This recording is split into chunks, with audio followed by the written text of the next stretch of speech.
தேர்ப்பட இவ்வளவு சேர்ந்து ஒரு அக்ஷௌகிணி. இயமக்ஷௌகிணி பூர்ணா யஸ்யாஹம் பதிரீஸ்வரஹ அனயாசம் விருதோ கத்வா யோஹோத்னாகம் தைர்நிஷாச்சரைகி. அந்த அக்ஷௌகிணி அனுப்பிச்சா போறாது, நானே வரணுமா? அகமே வதனுஷ்மாணிஹி கோஹோத்தா சமரமூர்தனி யாவத் பிராணாம் தரிஷ்யாமி தாவத் யோத்ஸ்யே நிஷாச்சரைகி. என் சரீரத்தில் உயிர் இருக்கிற மட்டும் நான் யுத்தம் பண்றேன், உங்களுக்காக வந்து யுத்தம் பண்றேன். எவ்வளவு அனுபவப்பட்டவன், எத்தனை யுத்தங்கள் பார்த்திருப்பேன், நானே வந்து யுத்தம் பண்றேன். ராமன் மாத்திரம் கேட்காதுங்கோ, நான் ராமன் நேத்து மறுகசி. எதுக்குமே மஷீர்தா தெரியல விஸ்வாமித்திரர். பிளாட்டண்டா இல்லேன்னு ஒரு பதில் சொல்லும்படியா வந்துருத்தோ.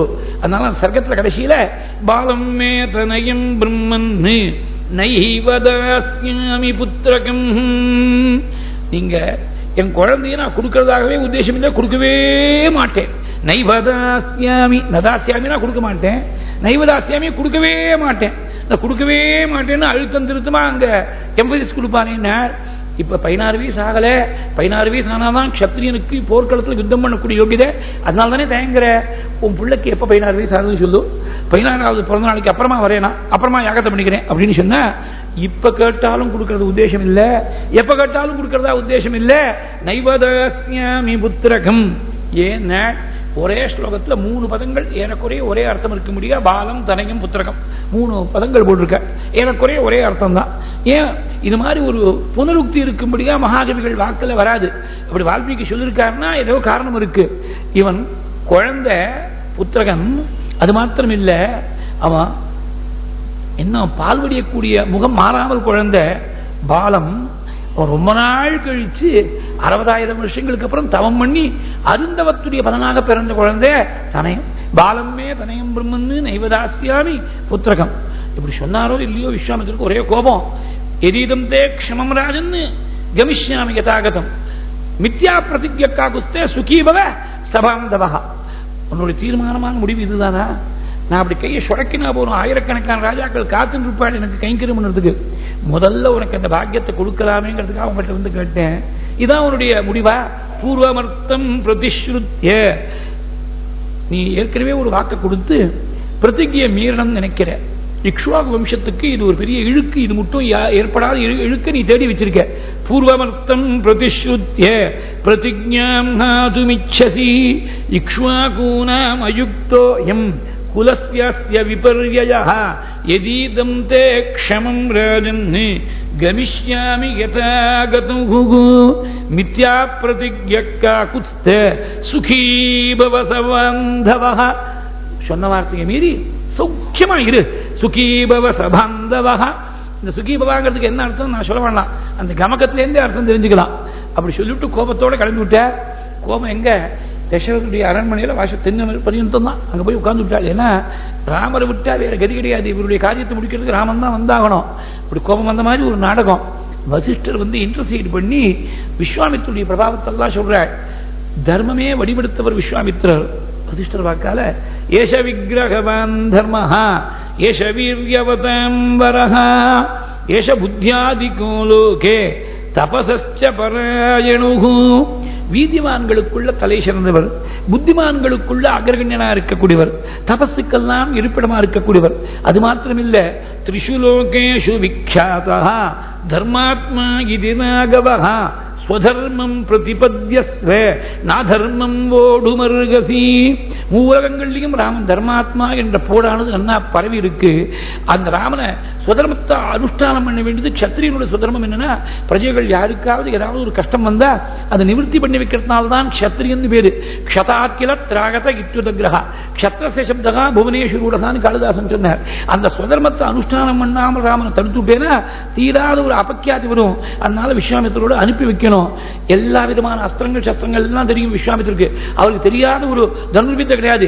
ஏஷோஸ்திரான் விவிதான் வேத்தி தைலோக்கியே சச்சரணச்சரே நைனமன்யப் புமான் வேத்தி நச வேத்யந்தி கேசன. தானே சுபாகுமாரீச்சால் நிகிரம் பண்ணக்கூடிய சக்தி இருந்தாலும் உன்னுடைய பிள்ளைக்கு ஹிதத்தை கொடுக்கறதுக்காக வந்து உங்ககிட்ட யாத்திகம் பண்ற மாதிரி கேட்கிறாள்.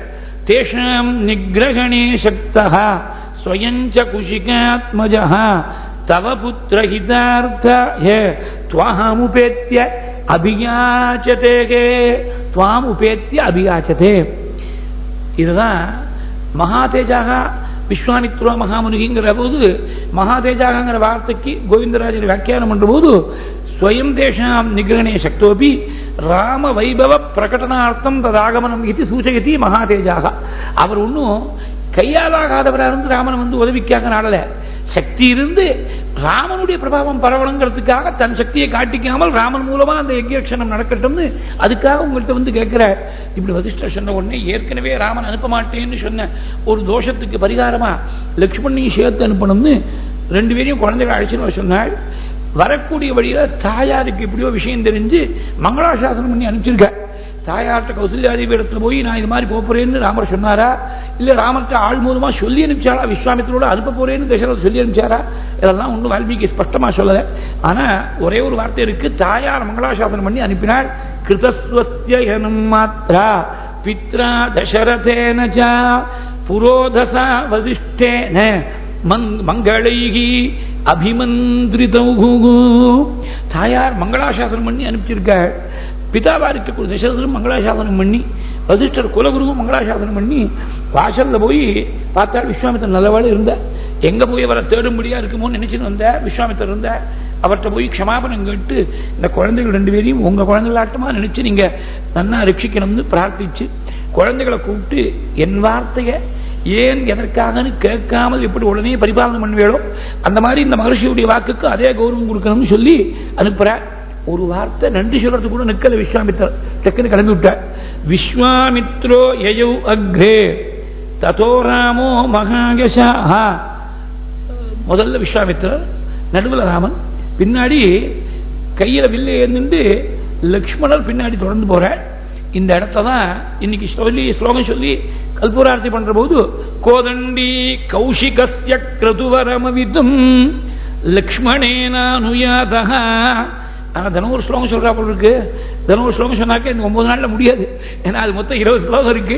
கோதண்டி கௌஷிகஸ்ய கிருதுவரமவிதும் லக்ஷ்மணேனானுயாதா யாதோ புஸ்தாதவாசா முனிகதித மனுத்வந்த்வசாந்தாத்வகேதா. பின்னாடி பித்ருவாக்கிய பரிபாலனம் பண்றதுக்காக காட்டுக்கு போக முடியாது வரப்போறது. பித்ருவாக்கிய பரிபாலனத்தை முதல்ல ஒரு அபியாசம் பண்ணிக்கிற மாதிரி கோதண்டி கௌஷிகஸ்ய கிருதுவரமவிதும் லக்ஷ்மணேனானுயாதா யாதோபூ ஸ்தாதவாச்சா. எல்லாமே பித்ருவாக்கிய பரிபாலனம். யாக சம்ரட்சணமா இருக்கட்டும், வனவாசத்துல மேற்கொண்டதா இருக்கட்டும், சீதை விவாகம் பண்ணது முதற்கொண்டு தாராக பித்ருதாயிதி எல்லாமே பித்ருவாக்கிய பரிபாலனம் தான் ராமாயணத்துல. அப்படி சுவாமி கிளம்பி போற. இப்படி விஸ்வாமித்திரோட கிளம்பி போற பொழுது எப்படி இருந்தாள், 3 தலை படைத்த ஒரு நாகத்தை போல திரிசீர்ஷோ இவ பன்னகுனாள் குமாரோ இவ பாவகின்னு இன்னொரு திருஷ்டாந்தம் கொடுத்த. பரமேஸ்வரன் பின்னாடி சாட்சாத் விநாயக பெருமானும் முருகனும் 2 பேரும் தொடர்ந்து போற மாதிரி அப்படி சுவாமியும் லக்ஷ்மணும் விஸ்வாமித்திர பின்னாடி போறபோது காட்சியளித்தார்கள். இந்த கோலத்தில் விஸ்வாமித்திரோட பகவான் 12 வயசு குழந்தையாக பாலனாக பால் முடியக்கூடிய முகம் இன்னும் மாறல. ஸ்வர்ண பீதாம்பரம், ஸ்வர்ண வர்ணத்தில் இருக்கக்கூடிய பீதாம்பரத்தோட பகவான் கிளம்பி போகக்கூடிய இந்த கோலத்தில் தான் தியாகேர்வாளுக்கு 96 கோடி ராமநாமாவை ஜபம் பண்ணி பூர்த்தி பண்ண பொழுது திவ்ய தரிசனம் கொடுத்து அட்டானாவில் ஏலா நீ தயாராதோ அப்படின்னு பாடி அந்த பிரபுவை சுவாமி வந்த உடனே வானு கூப்பிட வேண்டாமா சுவாமிய தேவதி தேவ மகானு பாவ. தேவதேவோத்தமனா இருக்கக்கூடிய பிரபு அவன் தான் மகானுபாவனா இருக்க முடியும். மகானுபாவன் தான் ஏதோ ரொம்ப சௌக்கியமா இருக்கிறவாளை கொடுத்து வச்ச மகானுபாவன் சொல்றோம். சாஸ்திரங்கள்ல மகானுபாவன்கிற சப்தத்துக்கு என்ன அர்த்தம் சொல்லியிருக்காள்னா, அவன் பிறந்தத்திலேருந்து கர்ப்பத்திலேருந்து பரமசுத்தனாக ஆஜன்ம சுத்தனா கடைசி மூச்சு பர்யந்தம் எந்த விதமான கலங்கம் லவலேஷம் கூட ஒட்டிக்காமல், அது மாத்திரம் இல்லை அவனுடைய கீர்த்தி உலகம் முழுக்க பரவினவனா இருக்கணும். அப்படி இருக்கக்கூடியவதான் மகானுபாவன் சொல்லியிருக்க. சுவாமி ராமனை தவிர வேற யாரை சொல்றது? தேவதி தேவ மகானுபாவ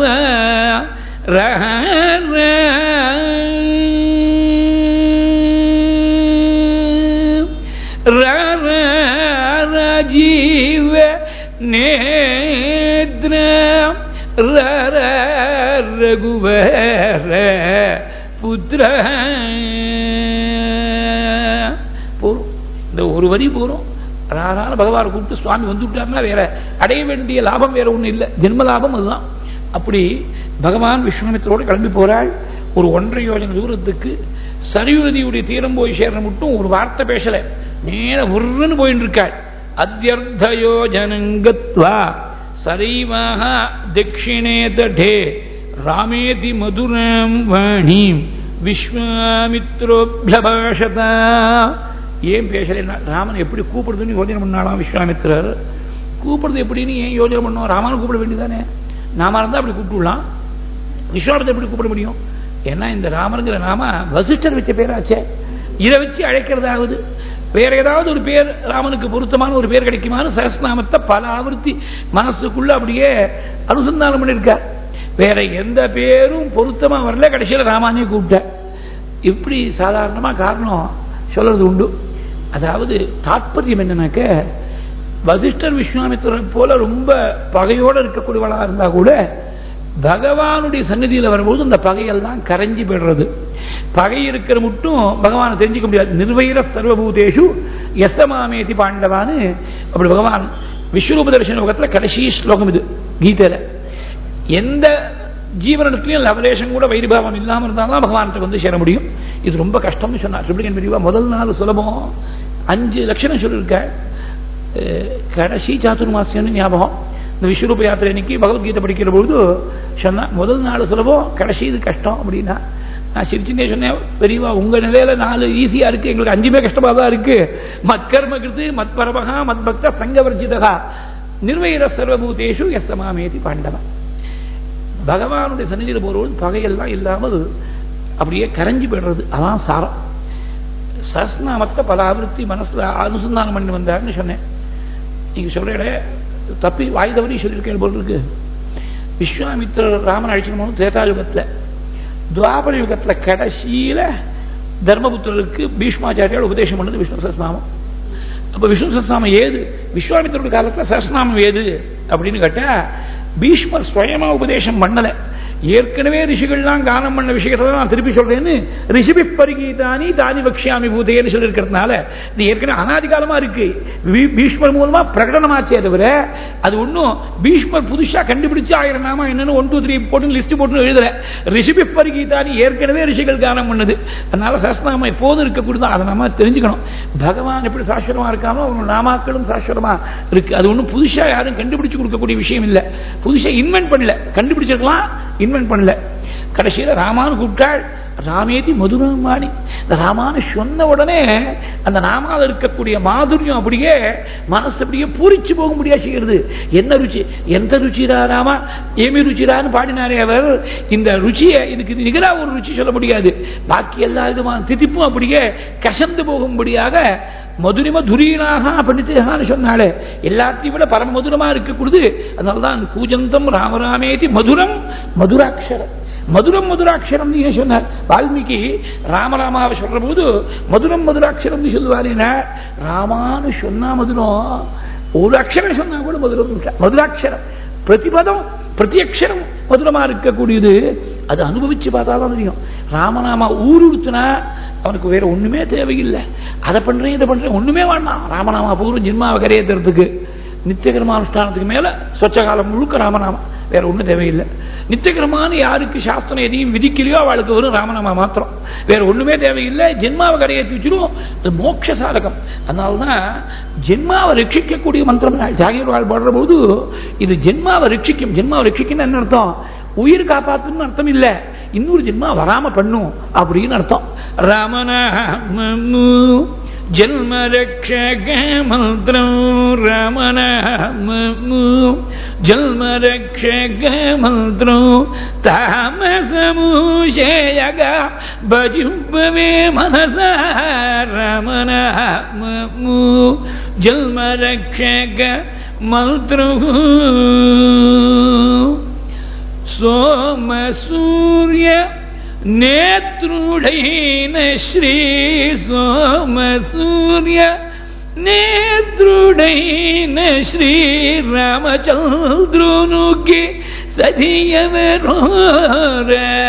சோம சூரிய நேத்ருடைன ஸ்ரீராமச்சந்திரனுகி தரியவரோ ராமநாமமு ஜன்மரக்ஷக மந்திரம் தாமசமோஷேயக பஜிம்பவே மனச ரமணமு ஜன்மரக்ஷக மந்திரம் நன்மையும் செல்வமும் நாளும் நல்குமே திண்மையும் பாபமும் சிதைந்து தேயுமே ஜன்மமும் மரணமும் இன்றித்தே தீருமே இம்மையே ராம ராம ராம ராம ராம என்ற 2 எழுத்தினால் கம்பனுடைய வாக்கு. ராமா என்ற 2 எழுத்தினால் ஒரு முறை தான் இருக்கு பாட்டுல. ஆனா அந்த ஒரு முறை சொன்னா போறாது. அந்த ராமாவை ஏதோ அந்த ராகத்துடைய அட்டானாவுடைய ஆரோகணம் அவரோகணத்தை முழுக்க ராமநாமாவை அது ஸ்தோபம்னு பேரு. நீ ராமான்னு வெறுமனை சொன்னா ராமா அது ஸ்தோபமா. ராமநாமாவில மனசு போகாமல் அட்டானால மாத்திரம் மனசு போய் சொன்னா கூட காப்பாற்றும். ஸ்தோபம் கேவலமேவா. அதுக்காக அட்டானால மனசு போவாண்டாம். அட்டானா இன்சிடென்டலா இருக்கட்டும், ராமநாமா நமக்கு முக்கியம். அது எந்த ராகத்துல சொன்னாலும் ராமநாமா காப்பாற்றும். அட்டானான்னு இல்லை, எந்த ராகத்துல சொன்னாலும் ராகம் இல்லாம பண்ணிடுவோம். ராகரகித்தனாக ஆசை. ராகம்னா ஆசைன்னு அர்த்தம். சங்கீதத்தில் இருக்க ஒரு ராகம் வேற, ராகம்னா ஆசைன்னு அர்த்தம். ஆசை இல்லாம பண்ணிடும் ராமநாமா. ஆசை இல்லாம பண்ணிடுமே. அப்பேற்பட்ட ராமநாமாவுடைய மாதுரியத்தை பார்த்து ராமேதி மதுராம் வாணி விஸ்வாமித்ரஹ அபியபாஷதஹ. ராமான மதுரமான குரல் கூப்பிட்டாலாம். குழந்தை கையில் தீர்த்தத்தை எடுத்துக்கோ, மந்திரங்கள்லாம் உபதேசம் பண்றேன் உனக்கு. கிருகாணவத்சலிலம் மாபூத்காலஸ்ய பர்யயஹ மந்திரகிராமம் கிருகாணத்வம் பலம் அதிபலம் ததஹ. மந்திர கிராமம்னா மந்திரங்களுடைய கூட்டம். அப்படி கிராமம்னா ஒரு கலெக்ஷன் அர்த்தம். அதை தவிர சர்வஜானஸ்ய மாதரவுன்னு பலை அதிபலை 2 மந்திரங்கள் உபதேசம் பண்றேன். உனக்கு சிரமம் ஏற்படாது, ஜுரம் ஏற்படாது. நஷ்ரமோ நஜ்வரோ வாதே நரூபஸ்ய விபர்யயஹ நச சுத்தம் பிரமத்தம் வா தர்ஷயிஷ்யந்தி நிர்ருதஹ. தூங்குற போதோ கவனக்குறைவா இருக்கிற போதோ விரோதிகள் ராட்சசால் யாரும் பாதிக்க மாட்டார். இப்படி உபதேசம் பண்ணால் ராமனுக்கு பலை அதிபலை 2 மகாமந்திரங்கள், இன்னும் பல மந்திரங்கள் உபதேசம் பண்ணால். லக்ஷ்மணனுக்கு தெரியும் உபதேசம் பண்ணதாக சொல்லல.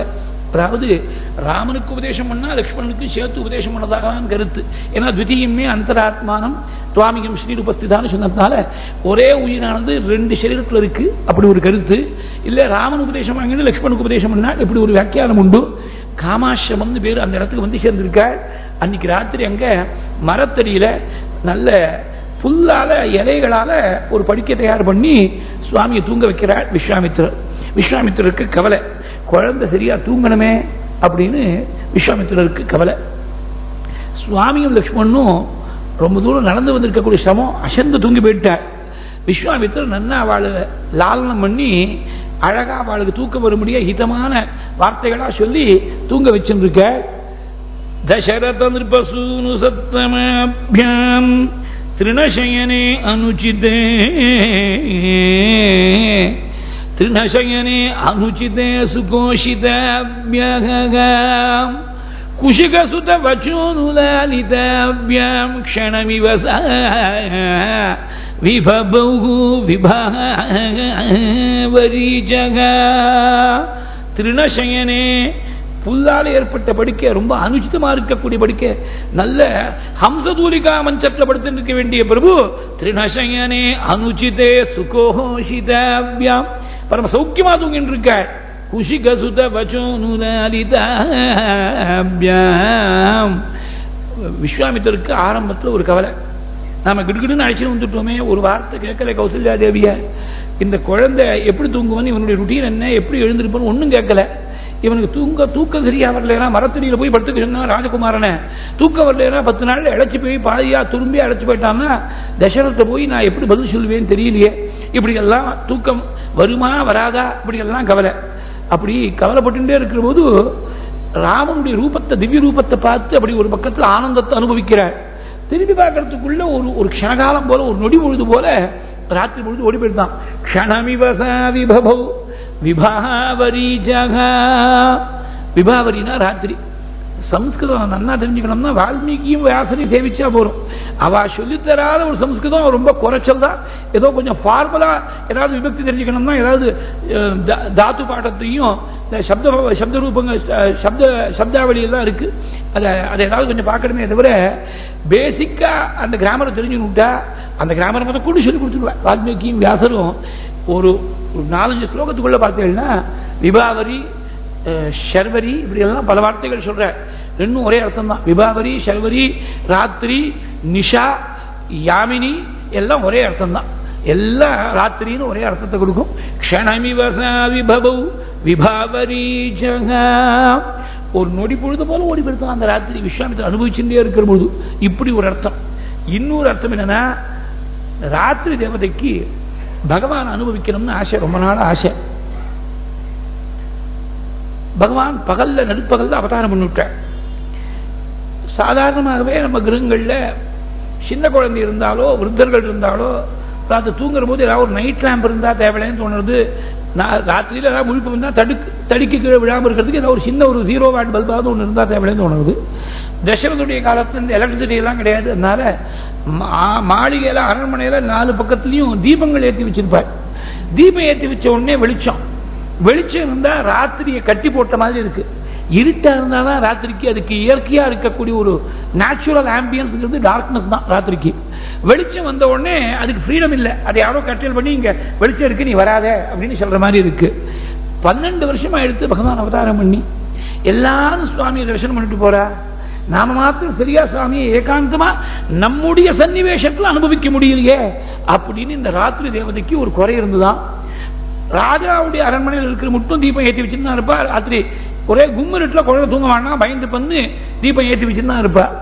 இப்பதான் முதல் முறையா 12 வருஷத்துல சுவாமி அரண்மனையை விட்டு வெளியில வந்திருக்காள். தனியா அப்பா அம்மாவுடைய நிழலை விட்டு வெளியில வந்திருக்காள்.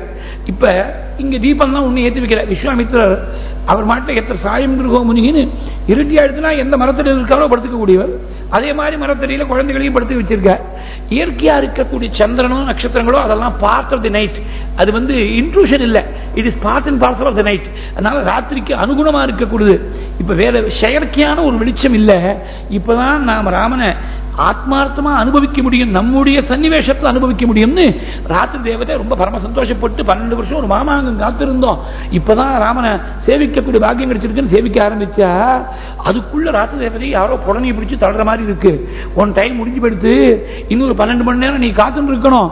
உஷத்காலம் நான் வந்துட்டேன்னு உஷத்கால தேவதை பிடிச்சு தள்ளுற மாதிரி இருக்கான். ஒண்ணும் பண்ண முடியாது. பகவானுடைய ஒரு கட்டுப்பாடுக்கு கட்டுப்பட்டாகணும். மறுநாள் ராத்திரி தான் வந்தாகணும். அதனால என்னடா இது இத்தனை நாள் கழிச்சு ராமன் அனுபவிக்கிறோம் நினைச்சோம். ஒரு க்ஷணகாலம் கூட ஓடி போயிடுத்து. 9 மணி நேரம் ராத்திரி காலம் தெரியாமா அப்படின்னு பகவத்பாதா சொல்லிருக்கார். 3 யாமம் 9 மணி நேரம் கணக்கு ராத்திரிக்கு. 1.5 மணி நேரம் பிராத சந்தியா, சாயம் சந்தியா 1.5 மணி நேரம், பகல் பொழுது 12 மணி நேரம். ராத்திரின்னு பார்த்தேன்னாக்க ஒரு 7:30 மணியிலேருந்து ராத்திரி காத்தாலும் 4:30 மணி மட்டும் ராத்திரி கணக்கு அப்படின்னு சொல்றது. அந்த 9 மணி நேரம் ஒரு க்ஷணத்தை போல ஓடி போயிடுதான். க்ஷணமிவச விபவ விபாவரி ஜகா. விஸ்வாமித்திரருக்கு ஆரம்பத்தில் ஒரு கவலை, குழந்தைகள் சரியா தூங்குவாளான்னு கவலை இருந்தது. சரி பகவான் இப்படி தூங்கலாமா? சிஷ்யனுடைய தர்மம் குருவுக்கு அப்புறமா தூங்கி குருவுக்கு முன்னாடி முழிச்சுக்கிறது தான் சிஷ்யனுடைய தர்மம். ஒரு பதிவிரதா ஸ்திரீக்கு பர்த்தாவுக்கு அப்புறமா தூங்கி பர்த்தாவுக்கு முன்னாடி எழுந்திருக்கிறது தான் தர்மம். அந்த மாதிரி இருக்க குருவா இருக்கக்கூடிய உபதேசம் பண்ண பலை அதிபலி உபதேசம் பண்ண இருக்கக்கூடிய விஸ்வாமித்திரருக்கு தூக்கம் வரதுக்கு முன்னாடி இவர் தூங்கலாமோன்னு அப்புறமா தூங்கி குருவுக்கு முன்னாடி எழுந்திருக்கிறதுங்கிறது சாமானியமான காலத்துல தர்மம். குரு ராத்திரி முழுக்க தூக்கம் வராம கொட்டு கொட்டுன்னு உட்கார்ந்து இருந்தாருன்னா இந்த சிஷ்யனும் அப்படியே, அதுவும் சின்ன குழந்தை வேற, அப்படியே உட்கார்ந்து இருக்க முடியுமா? அது மாத்திரம் இல்ல, நான் தூங்குவேனா தூங்க மாட்டேனான்னு கவலைப்பட்டாலும் நீங்க எழுப்பக்கூடிய அளவுக்கு நல்லா ஆழ்ந்து தூங்குறேன்னு பகவான் சௌக்கியமா தூங்கின்னு இருக்க. முதல்ல தூங்குவனான்னு கவலை வந்தது, அப்புறம் உஷத்காலம் நெருங்கின்னு இருக்கு. இப்ப வேற கவலை வந்துடுத்து. இந்த குழந்தைய எழுப்பணுமே, வடிகாலத்தால வேலை சூரியோதய காலத்தை படுத்துட்டு இருக்கக்கூடாது, எழுப்பணுமே. எப்படி எழுப்புறது? கௌசல்யாதை வீட்டை கேட்டுன்னு வந்திருக்கணும். இவனை மேலதாள வாத்திய கோஷங்களோட ராஜாங்கத்தில் அப்படி எழுப்புவாளா, பிரபோதனம் பண்ணுவாளா? சூதர்கள் மாகதர்கள் வந்திகள்லாம் ஸ்தோத்திரம் பண்ணி எழுப்புவாளா? இல்ல ராமான்னு கூப்பிடுறதுக்கு முன்னாடி பிரபோதனம் ஆயிடுமா? இல்ல சுயமாவே எழுந்துடுவனா? எப்படி எழுப்புறது அப்படின்னு ஒண்ணு கேட்டுன்னு வரல. எப்படி எழுப்புறதுன்னு இப்ப கவலை வந்துடுத்து. ஒரு பக்கத்துல இந்த கவலை எப்படி எழுப்புறதுன்னு, இன்னொரு பக்கத்துல ராமனுடைய பேரழக பார்த்து ஒரு ஆனந்தம். ஆகா, ஆசிரமத்துடைய சரித்திரத்தை சொல்றார் விஸ்வாமித்திரர். கந்தர்ப்போ மூர்த்திமானாசீத் காமயித்துச்சதே புதைஹி. பரமேஸ்வரன் நெத்திக்கண்ணால் எரிஞ்சு சாம்பலா போவதற்கு முன்னாடி சரீரத்தோடு இருக்கக்கூடிய சமயத்தில் காமனுடைய மன்மதனுடைய ஆசிரமம் இருந்த இடம் இது அப்படின்னு சொல்லி அங்கேருந்து புறப்பட்டு தாட்டகாவனம் வழியா வரும்பொழுது தாட்டக பரம துஷ்ட ராட்சசி இருக்காள், அவளை வதம் பண்ணம் நீ அப்படின்னு விஸ்வாமித்திரர் சொன்னாள். அவள் யக்ஷனுக்கு பிறந்தவள், ஆயிரக்கணக்கான யானைகளுடைய பலம் கொண்டவள். அவளை வதம் பண்ணி இந்த பிரதேசத்தில் இருக்கிறவா எல்லாருக்கும் க்ஷேமத்தை கொடுக்கணும்னா சுவாமி உடனே கேட்டாள், யக்ஷர்களுக்கெல்லாம் பலம் குறைச்சல்னு கேள்விப்பட்டிருக்கேனே, ஆயிரக்கணக்கான யானைகளுடைய பலம் இவளுக்கு என்னமா வந்தது? அல்பவீர்யா யதா யக்ஷாஹ ஸ்ரூயந்தே முனிபுங்கவா கதம் நாக சகஸ்ரஸ்ய தாரயதி அபலாபலம். சுகேதுன்னு ஒரு யக்ஷ, அவருக்கு சந்ததி இல்லாமல் இருந்து பிரம்மதேவனை குறித்து தபஸ் பண்ணாள். பிரம்மதேவன் பிரத்யட்சமாகி உனக்கு ஒரு பெண் பிறப்பள் என்று சொல்லி அனுகிரகம் பண்ணாள். அந்த பெண் தான் தாடகை. ஜம்பனுடைய புத்திரனா இருக்கக்கூடிய சுந்தனுக்கு இந்த தாடகையை விவாகம் பண்ணி கொடுத்தார் சுகேது. சுந்தன் அகஸ்தியருக்கு ஏதோ அபச்சாரம் பண்ணிவிட்டான்.